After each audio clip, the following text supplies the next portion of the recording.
بسم اللہ الرحمن الرحیم۔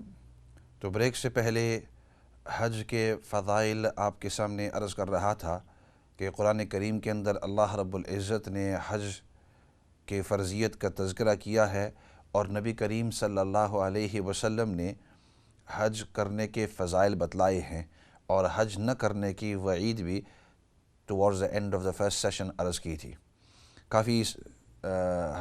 کافی لوگ کالز پر ہیں، تو ایسے کرتے ہیں آپ کے سوالات لے لیتے ہیں کالز کے اوپر، اور پھر واپس آئیں گے اگر اس موضوع کی طرف اگر ٹائم بچ گیا تو فی الحال کالز کی طرف جاتے ہیں۔ اور دوبارہ میں یہ بات عرض کر دوں کہ چونکہ موضوع حج کا ہے تو ضروری نہیں ہے کہ آپ سوال حج ہی کے بارے میں کریں، جو بھی مرضی ہے آپ سوال کر سکتے ہیں۔ کال کی طرف جاتے ہیں جی۔ السلام علیکم ورحمۃ اللہ وبرکاتہ۔ وعلیکم السلام ورحمۃ اللہ وبرکاتہ بھائی۔ جی آپ آن دی ایئر ہیں۔ ہاں جی بھائی، میں نے ایک بہت ہی ضروری خواب کے بارے میں پوچھنا ہے، پلیز آپ مجھے اس کے لیے تھوڑی سی گائیڈنس دے دیں، جو کہ حضرت محمد صلی اللہ علیہ وسلم کے بارے میں ہے۔ اچھا، یا میرا بھانجا، اس نے پاکستان میں خواب دیکھا تھا، اس نے مجھ سے ریکویسٹ کی ہے کہ پلیز آنٹی مجھے اس کا پتہ بتائیں، اس نے کیا خواب میں دیکھا ہے۔ میں آپ کو درمیان میں اس لیے روک رہا ہوں، ناٹ ٹو بی روڈ، لیکن اصل میں ہمارے خاص پروگرام ہوتا ہے خوابوں کے بارے میں۔ یہ جو پروگرام ہے، دو چیزیں میں اس سے ذرا اعتراض کرتا ہوں، ایک تو خواب اور ایک ہے نام کی میننگز۔ اس کی وجہ یہ ہے، یہ نہیں کہ ہمیں پتہ نہیں ہے، لیکن اگر اس کے اندر لگ گئے تو باقی جو فقہ ہے، مسائل ہیں، جو قرآن و کریم کی تفسیر ہے، اسی طرح جو تاریخ ہے، جو حالات حاضر ہے، ان چیزوں کے اوپر جن پر ہم فوکس کرنا چاہتے ہیں تو پھر وہ رہ جاتے ہیں۔ تو ہمارے ساتھی جو ہیں مفتی اشفاق صاحب، وہ آیا کرتے ہیں، آپ ان کو وینسڈے اور تھرسڈے فون کر لیں، ان کا خاص پروگرام ہوتا ہے اسی خواب وغیرہ کے بارے میں۔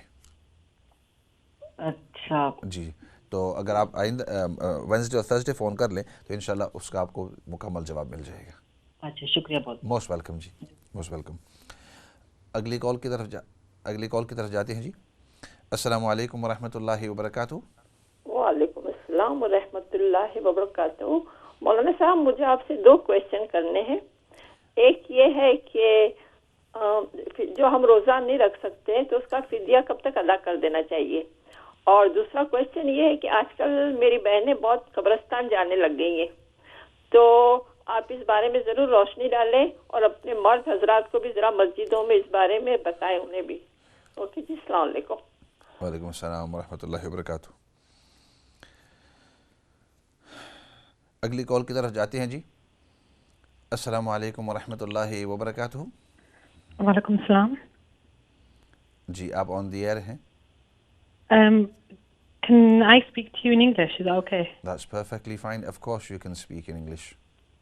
I wanted some advice, but the topic's quite long and I didn't want to discuss it on live on air as well.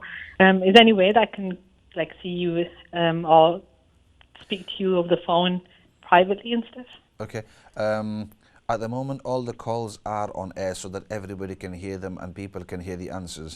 But if you the switchboard, they'll switch you and they will give you the masjid number, Masjid Abu Bakr, Okay. BD3. If you want to Okay. Google it as well. Yeah, I'm from Bradford. Masjid Abu Bakr, Leeds Road, BD3, and inshallah usually after Isha we do answer. It's a public phone call of the masjid, so there's myself and there's other alims as well, so one of us could answer it inshallah. Okay, I'll get the number off the switchboard then. اچھا ایسے کرتے ہیں، اس کے بعد والا کال لے لیتے ہیں۔ السلام علیکم ورحمۃ اللہ وبرکاتہ۔ وعلیکم السلام ورحمۃ اللہ وبرکاتہ۔ مولانا صاحب، ایک سوال کے اوپر اگر روشنی ڈال دیں پلیز۔ ضرور، ارشاد فرمائیں۔ جی، میں یہ کہنا چاہتی ہوں کہ عورت کی بیوٹی کو اب اسلام میں جو ہے وہ چھپانے کا کہا گیا ہے، لیکن آج جو عورت کی بیوٹی کو ایکسپوز کرنے کے لیے ہر طرح کا حربہ اور ہر طرح کی چیزیں استعمال کی جاتی ہیں، اور جو اس کے نتیجے میں جو فتنہ پورے سوسائٹی میں کریٹ ہوتا ہے، اور اس کی وجہ سے جو پورا معاشرہ جو ہے وہ ایک بالکل جیسے وہ کلف ایج جو ہوتا ہے اس کے اوپر کھڑا ہے، تو اتنی زیادہ بربادی اور اتنی تباہی جو پھیل رہی ہے، تو اس کے مطلب کہ جو اسلام نے کہا ہے کہ ایکسپوز نہیں بیوٹی کو کرے عورت بلکہ اسے چھپائے، تو پھر جب حکم ہے اللہ تعالیٰ کا رسول کا تو پھر ہم ہر طرح کے حربے استعمال کرتے ہیں اس کو ایکسپوز کرنے کے لیے. صحیح صحیح ٹھیک ہے، انشاءاللہ ضرور اس کے اوپر کچھ بات چیت کریں گے. ایسے کرتے ہیں ان سوالوں کے جواب دے دیتے ہیں اور پھر دیکھیں گے کہ وقت بچ گیا تو باقی کالز بھی لے لیتے ہیں. سوال یہ ہوا کہ روزہ اگر کوئی شخص نہیں رکھ سکا، چاہے رمضان کا روزہ ہو، تو اب اس کا فدیہ کس انداز کے اندر دینا چاہیے اور کب تک دے سکتے ہیں؟ تو رمضان کے روزے کو نہ رکھ سکنا دو شکلیں ہیں. ایک تو یہ کہ اس وقت تو آپ رکھ نہیں سکے لیکن بعد میں آپ رکھ سکتے ہیں، چاہے اس وقت آپ نے بیماری کی وجہ سے یا عورتوں کے خاص ایام کی وجہ سے یا کسی مجبوری کی وجہ سے اس وقت نہیں رکھ سکے، یا سفر کے اندر ہونے کی وجہ سے نہیں رکھ سکے، کیونکہ سفر کے اندر جب شرعی سفر ہو تو اجازت ہوتی ہے نہ رکھنے کی. تو اس وقت اگر آپ نے رکھا نہیں اور اب آپ اس کو رکھ سکتے ہیں بقیہ زندگی کے اندر کسی وقت کے اندر، تو فرمایا اس وقت آپ روزے کی قضا کریں گے، اس کا فدیہ نہیں ہے. البتہ اگر رمضان کے روزے آپ نے نہیں رکھے اور اب آئندہ آپ رکھ بھی نہیں سکتے اور آپ کو پتہ ہے کہ بقیہ زندگی کے اندر بیماری کی وجہ سے یا کسی اور مجبوری کی وجہ سے میں اب نہیں رکھ سکوں گی یا کمزوری کی وجہ سے یا نہیں رکھ سکتا ہوں، تو اس وقت فدیہ ہے. اس صورت کے اندر کہ اگر آپ اپنی بقیہ زندگی کے اندر بھی نہیں رکھ سکتے تو پھر آپ کو فدیہ دینا ہوگا. اور فدیہ جیسے میں نے عرض کیا تھا کہ اس مسکین کو صبح اور شام کھانا کھلانا، یعنی 2 وقت کا کھانا کھلانا. اور آج کل 2019 چل رہا ہے تو آج کل کے لحاظ سے تقریباً دن کے 5 پاؤنڈ ایک روزے کے. باقی یہ رہا کہ کب تک دے سکتے ہیں، تو جتنا جلدی ہو سکے دینا چاہیے. رمضان کے بعد جتنا جلدی ہو سکے آپ دے دیں، لیکن اگر بالفرض اس کے اندر تاخیر ہو جائے، 1 مہینہ ہوا، 2 مہینے ہو گئے، 6 مہینے ہو گئے، سال ہو گئے کسی وجہ سے، تو اس کے اندر کوئی مذائقہ نہیں ہے، لیکن دینا ضروری ہے. بہتر تو یہ ہے کہ انسان جتنا جلدی ہو سکے دے دے، لیکن بعض اوقات مجبوری کی وجہ سے انسان اس وقت نہیں دے سکتا یا بھول جاتا ہے، اس وقت ذہن میں نہیں رہا، اس وقت کوئی اور مجبوریاں آ گئی. تو اس لیے طریقہ یہ ہے کہ جتنا جلدی ہو سکے دے دے، لیکن اگر نہیں دے سکے تو پھر یہ ہے کہ جب بھی آپ کو موقع ملے اس وقت آپ اس کو دے دیں. باقی آپ نے سوال کیا تھا قبرستان اور عورتوں کے بارے میں. نبی کریم صلی اللہ علیہ وسلم نے ابتداءً قبرستان جانے سے منع کیا تھا. فرمایا الا کنت نہیتکم عن زیارت القبور، ابتدا میں نے تمہیں قبروں کی زیارت سے منع کیا تھا، قبروں کے پاس قبرستان کے اندر جانے سے منع کیا تھا. الا فزوروها فانها تذکرکم الآخرہ، تم جا کر اب قبرستان کے اندر جا سکتے ہو اس لیے کہ وہ تمہیں آخرت کی یاد دہانی کراتی ہیں. قبروں کو دیکھنا، مردوں کو دفن ہوتے ہوئے دیکھنا،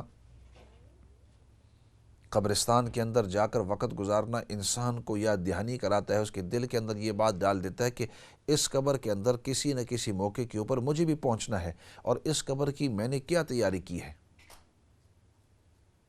اور دنیا کے اندر جتنی دیر بھی مجھے ٹھہرنا ہے، 10 سال ہو، 20 سال ہو، 50 سال ہو، 80 سال، 90 سال، 100 سال، اس سے بھی زیادہ، لیکن ایک وقت آئے گا کہ میری زندگی وہاں سے ختم ہو کر مجھے ادھر پہنچ کر سوالات کا جواب دینا ہے، اور ادھر میرے اعمال کے علاوہ میری اور کوئی مدد نہیں کر سکتا، نیک اعمال کے علاوہ. تو انسان کو آخرت کی یاد کراتا ہے، اور پھر جب انسان کو آخرت کی یاد آئے تو تمام گناہوں سے انسان پھر روکنا آسان ہو جاتا ہے، اور اللہ کے فرمان اور نبی کی سنت پر چلنا آسان ہو جاتا ہے صلی اللہ علیہ وسلم. تو اس لیے قبرستان کے اندر اب یہ حدیث سے اور تھوڑی سی تمہید کے بعد اب آپ کے ذہن کے اندر بات یہ آ گئی ہوگی کہ جب ہم قبرستان میں جاتے ہیں تو ہمارا مقصد، اہم مقصد ایک تو یہ ہے کہ ہم اپنے آپ کو آخرت کی یاد دہانی کراتے ہیں، اور پھر اس کے بعد اگر ہم وہاں جو قبروں کے اندر جتنے بھی میتین ہیں، مرحومین ہیں، ان کے لیے ایصال ثواب کرنا چاہتے ہیں تو وہ سیکنڈری، کیونکہ مقصد یہ نہیں ہونا چاہیے کہ میں جا کر ان کے لیے ایصال ثواب کرنا چاہتا ہوں، کیونکہ وہ ایصال ثواب تو آپ اپنے گھر پر بیٹھے بیٹھے بھی ان تک ثواب پہنچا سکتے ہیں. آپ گھر کے اندر بیٹھے ہوئے ہیں، اپنی دکان پر بیٹھے ہوئے ہیں، مسجد کے اندر بیٹھے ہوئے ہیں، راستے کے اندر بیٹھی ہوئی ہیں، کسی کمرے کے اوپر، کسی گاڑی کے اندر، جدھر بھی بیٹھی وہاں اگر آپ دعا کرتے ہیں تو اللہ رب العزت اس دعا کا نتیجہ وہاں تک پہنچا دیتے ہیں۔ قرآن کریم کی تلاوت کرتے ہیں، ان تک پہنچ جاتا ہے۔ تو اصل مقصد آپ کا وہاں قبرستان کے اندر جاتے ہوئے مقصد یہ ہونا چاہیے کہ اس سے میری آخرت کی یاد تازہ ہو جائے گی۔ اب اسی سے اگلا قدم کہ جب یہ مقصد ہونا چاہیے تو بھائی بہت سارے لوگ وہاں جا کر ہر قسم کی مختلف قسم کی خرافات، مختلف قسم کے وہاں میلے وغیرہ شروع کر دیتے ہیں۔ پتہ چلا کہ پچھلے شب برات کے موقع کے اوپر کچھ لوگ اکٹھے ہوئے کہ شب برات کے موقع کے اوپر جاتے ہیں۔ نبی کریم صلی اللہ علیہ وسلم اس موقع کے اوپر بقیع الغرقد کے اندر گئے تھے، جو مدینہ کا قبرستان ہے۔ آپ صلی اللہ علیہ وسلم واقعی گئے ہوئے تھے، لیکن آپ صلی اللہ علیہ وسلم قبرستان کے اندر گئے اور بقیع الغرقد والوں کے لیے آپ صلی اللہ علیہ وسلم نے دعائے مغفرت فرمائی، اور اس کے بعد نبی کریم صلی اللہ علیہ وسلم واپس آ گئے۔ اور پھر سیدنا عائشہ صدیقہ رضی اللہ تعالیٰ عنہ نے پوچھا کہ یا رسول اللہ صلی اللہ علیہ وسلم آپ کہاں گئے ہوئے تھے؟ تو نبی کریم صلی اللہ علیہ وسلم نے ارشاد فرمایا کہ بقیع الغرقد کے اندر گیا تھا، وہاں کے جو مرحومین ہیں ان کے لیے دعا کرنے کے لیے گیا تھا۔ اب یہ حدیث تو اپنی جگہ پر ہے، لیکن اس حدیث کو مد نظر رکھتے ہوئے لوگ اس رات کے اندر جاتے ہیں اور وہاں کافی دیر تک ٹھہرتے ہیں۔ اب یہ جو بزنس قسم کے لوگ ہیں، بزنس مائنڈڈ قسم کے لوگ، انہوں نے سوچا کہ اتنے لوگ جب گئے ہیں قبرستان کے اندر دعائے مغفرت کرنے کے لیے، تو چلو ہم وہاں اپنے کوئی چائے کی جو گاڑی ہے وہ لے جاتے ہیں۔ کسی نے سوچا اپنے جو سموسے وغیرہ ہیں چلو ہم لانچ لے جاتے ہیں، کوئی پتہ نہیں کیا چیز لے، اور ادھر پھر انہوں نے ایک قسم کا میلہ بنا دیا ہے۔ تو بجائے وہاں جا کر آخرت کی یاد تازی ہو جائے، اس کی بجائے وہاں جا کر انہوں نے اس کو پارک کی طرح سیر و تفریح کی جگہ، صرف اتنا ہے کہ پارک کے اندر دن کے دوران جا کر وہاں کھانا پینا، میلہ، سموسے، کباب وغیرہ، چائے، ڈرنکس وغیرہ، اور انہوں نے رات کے وقت یہ شروع کر دیا۔ دیکھو نا شیطان نے ان کو کس طریقے سے اس غلط کام، اور وہاں جا کر اب قبروں کے اندر، قبروں کے سائڈ میں بیٹھے ہوئے ہیں۔ اب یہ ہوا کہ کچھ عورتوں نے اس انداز کے اندر کہ بھائی اب میں اپنے بچوں کو بہت چھوٹے ہیں گھر کے اندر چھوڑ تو نہیں سکتی ہوں، میں وہاں جاؤں گی دعا کے لیے، ان کو بھی ساتھ میں لے جاتی ہوں۔ ان کو ساتھ میں لے گئے، اور اس کا نتیجہ یہ ہوا کہ ادھر تو اپنے طور پر یہ 4-5 مرد عورتیں آپس کے اندر بیٹھ کر گپے لگا رہے ہیں، وہ جو بچے ہیں کبھی ادھر ادھر بھاگ رہے ہیں، پتہ نہیں کھیل رہے ہیں، قبروں کے اوپر سے کود رہے ہیں، کیا کر رہے ہیں، بے احترامی کر رہے ہیں۔ تو وہ بچوں کے ذہن کے اندر آپ نے ابھی سے قبروں کی اور قبرستان کی جو عزت ہے وہ ان کی ذہن سے ختم ہو گئی ہے۔ ابھی سے وہ جو آخرت کی یاد دہانی اور آخرت کی تازگی ذہن کے اندر آنی تھی، انہوں نے اس کو ایک قسم کا کھیل بنا دیا ہے، اور یہاں آ کر وہ ان کی ذہن کے اندر نارملائز ہو گیا ہے۔ تو اس لیے اس قسم کی خرافات اگر آپ دیکھیں تو آپ ان خرافات کے اندر آپ شامل نہ ہوں۔ اگر آپ آنا چاہتے ہیں قبرستان کے اندر تو قبرستان کے اندر جا کر نبی کریم صلی اللہ علیہ وسلم نے ہمیں ایک خاص انداز سکھایا ہے۔ چنانچہ فرمایا کہ جب آپ قبرستان کے اندر داخل ہو تو بڑی سنجیدگی کے ساتھ السلام علیکم یا اہل القبور، سلامتی ہو تم پر اے قبر والو، یغفر اللہ لکم ولنا، اللہ تمہاری بھی مغفرت فرمائے، اللہ ہماری بھی مغفرت فرمائے۔ آپ اس وقت ان کے لیے دعائیں کر رہے ہیں۔ نبی کریم صلی اللہ علیہ وسلم ہمیں سکھا رہے ہیں کہ جب آپ داخل ہوں تو داخل ہوتے ہی ان پر سلام کرو، اور سلام کرتے ہوئے وہ ان کے لیے آپ استغفار کرو۔ وہ استغفار کے محتاج ہیں، وہ استغفار کے محتاج ہیں۔ اور نبی کریم صلی اللہ علیہ وسلم یہ دعائیں صحابہ اکرام رضوان اللہ مجمعین کو سکھا رہے ہیں کہ صحابہ اکرام تم بھی جب داخل ہو قبرستان کے اندر، داخل ہو تو اس وقت تم یہ سلام کرو اور تم بھی یہ دعائیں کرتے رہو۔ حالانکہ ہمیں تمام کو پتہ ہے کہ انبیاء کی جماعت کے بعد سب سے بہترین شخصیات وہ صحابہ اکرام رضوان اللہ مجمعین ہے۔ اللہ رب العزت نے سب کی بخشش اور مغفرت فرما دی، رضی اللہ عنہم ورضوا عنہ، کہ اللہ ان سے راضی ہو گیا۔ لیکن اس کے باوجود نبی کریم صلی اللہ علیہ وسلم تعلیماً للامہ، امت کو تعلیم دیتی ہوئی کہ آپ لوگ کریں گے تو اس کے بعد والے جو لوگ ہیں وہ بھی اسی طرح کریں گے، اور ہمارے جو مرحومین ہیں وہ تو مغفرت کی دعا کے بہت ہی زیادہ محتاج ہیں، ہم سب سے زیادہ محتاج ہیں۔ تو اس لیے آپ نے قبرستان کے بارے میں اور خاصتاً جو عورتوں کے بارے میں آپ نے پوچھا، مردوں کے آج کل تو عورتیں بھی اس قسم کی خرافات کرتی ہیں اور مرد بھی اس قسم کی خرافات کرتے ہیں کہ وہاں جا کر بجائے اس کے کہ قبرستان کو آخرت کی یاد دہانی، آخرت کی یاد تازہ کرنے کے لیے اور انسان کے اندر اللہ کا دھیان آ جائے، آخرت کا خوف آ جائے، انسان کے اندر اپنی زندگی کی تبدیلی کا موقع بن جائے، بجائے اس کے وہاں جاتے ہیں اور خرافات کے اندر، اور آف کورس جب آپس کے اندر بیٹھیں گے اور ادھر درمیان میں کھانا پینا اور ساتھ میں وہ تھرموس لے جاتے ہیں، اس کے اندر پتہ نہیں چائے ہو ڈرنک ہو، اس کو بٹھا دیتے ہیں، نیچے وہ پلہ بچھاتے ہیں، گویا وہ پکنک نائٹ پکنک کی تو اوپر آ جائیں۔ استغفر اللہ، اس طرح کی چیزیں مناسب نہیں ہیں۔ آپ اگر جائیں تو نبی کریم صلی اللہ علیہ وسلم نے وہاں ہمیں انداز سکھایا ہے کہ جاتے ہی سب سے پہلے آپ سلام کریں، السلام علیکم یا اہل القبور، یغفر اللہ لنا ولکم، یغفر اللہ لنا ولکم، یا اللہ ہماری بھی مغفرت فرما، اور یہ جو قبرستان والے ہیں یا اللہ ان کی بھی مغفرت فرما، جو قبر والے ہیں مرحومین ہیں ان کی بھی مغفرت فرما، انتم سلفت، تم ہم سے آگے چلے گئے ان قبروں کے اندر اور ہم بھی تمہارے پیچھے اس جگہ کے اندر آنے والے۔ اس وقت آپ ان کو بھی کہہ رہے کہ تم تو چلے گئے، لیکن اس وقت آپ اپنے آپ کو یاد دہانی کرا رہے ہیں کہ ایک وقت آئے گا کہ میں بھی اس قبر کے اندر ہوں گا۔ اور جب انسان اس طرح سوچتا ہے کہ یہ مختصر سی زندگی ہے اور اس زندگی کے بعد مجھے ادھر تک پہنچنا ہے، تو انسان کو تھوڑی دیر کے لیے سنبھل جانا چاہیے۔ اس لیے قبرستان کا احترام ضروری ہے۔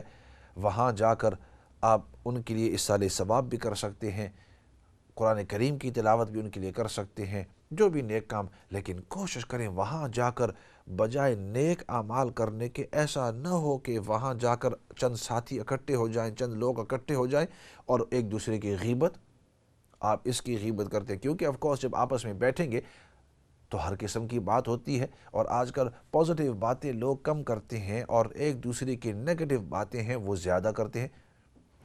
اور بعض اوقات اس طرح بھی ہوا ہے کہ کسی قبر والے کے بارے میں، بھائی یہ اپنی زندگی کے اندر اس طرح کام کرتے تھے اور اب اس کی برائی کے اوپر شروع ہو گئے، نہیں اس طرح نہیں کرنا چاہیے۔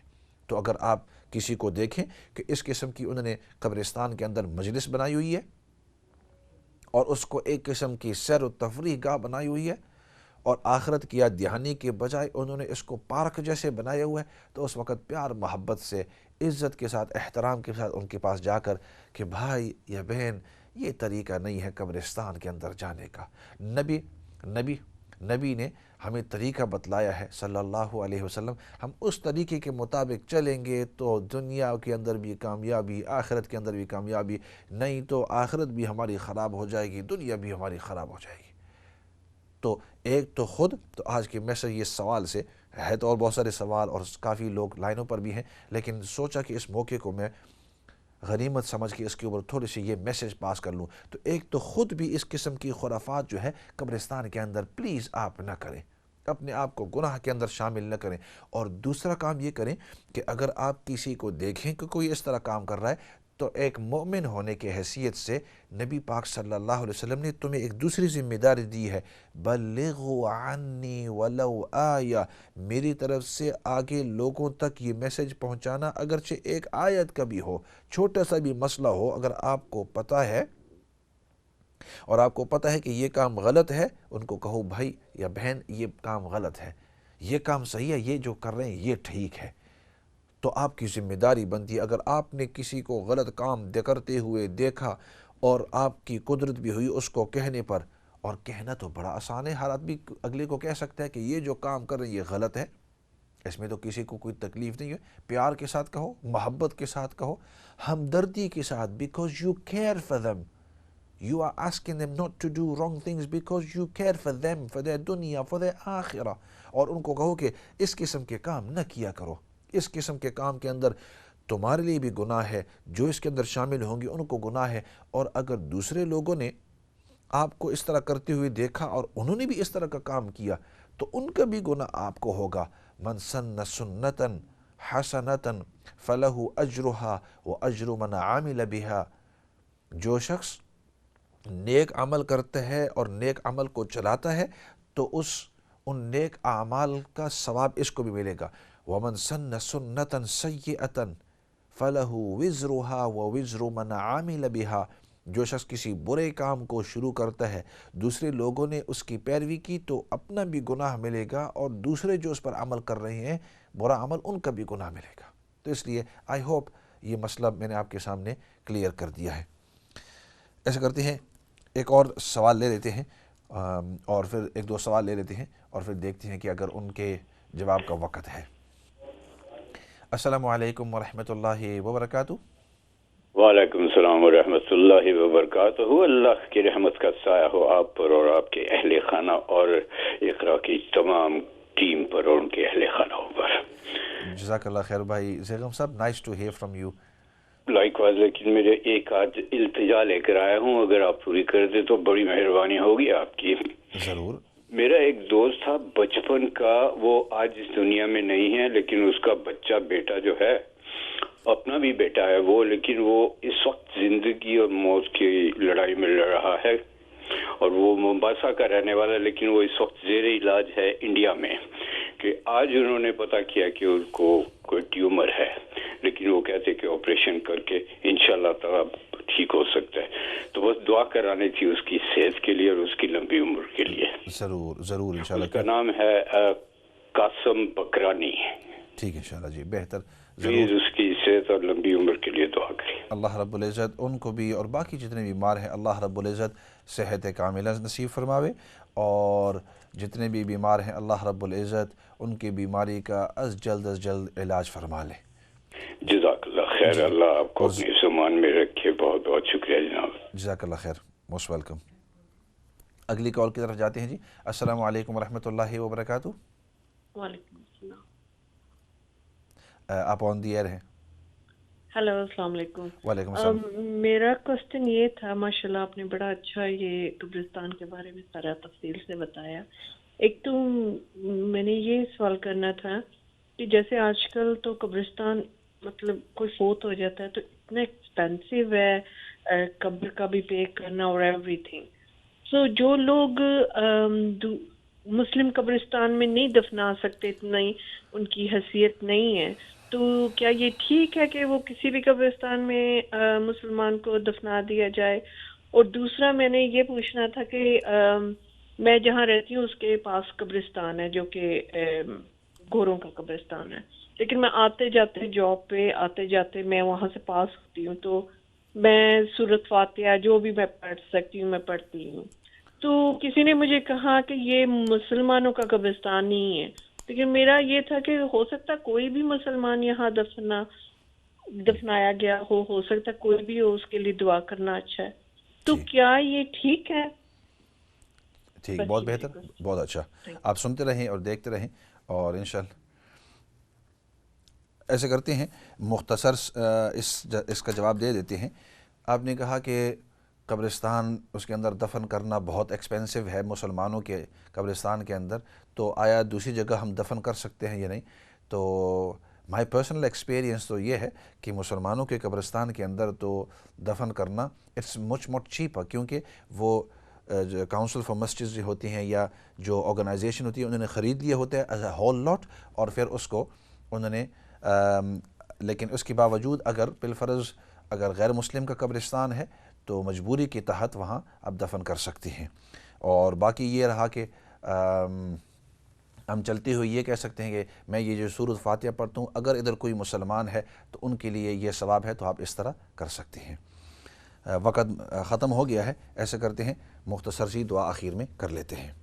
الحمدللہ رب العالمین والصلاة والسلام علی سید الانبیاء والمرسلین محمد وعلی آلہ وصحبہ اجمعین ربنا ظلمنا انفسنا وإن لم تغفر لنا وترحمنا لنكونن من الخاسرین اللہم ربنا اغفر لنا ولإخواننا الذین سبقونا بالایمان ولا تجعل في قلوبنا غلا للذین آمنوا ربنا انک رؤوف رحیم۔ یا رب العالمین تو ہم سب کو دین کی صحیح سمجھ نصیب فرما، ہم سب کو دین پر استقامت نصیب فرما۔ یا رب العالمین ان ساتھیوں نے جس بیمار کے بارے میں دعا کی درخواست کی ہے ان کے لیے بھی اور بقیہ تمام بیماروں کے لیے ہم دعا کرتے ہیں یا رب العالمین سب بیماروں کو شفا نصیب فرما، شفا کاملہ عاجلہ مستمرہ دائم نصیب فرما۔ یا اللہ سب سے بڑی بات وہ تیری رضامندی ہے، یا اللہ دنیا اور آخرت کے اندر تو ہم سب کو اپنی رضامندی نصیب فرما۔ سبحان ربک رب العزة عما یصفون وسلام علی المرسلین والحمد للہ رب العالمین برحمتک یا ارحم الراحمین۔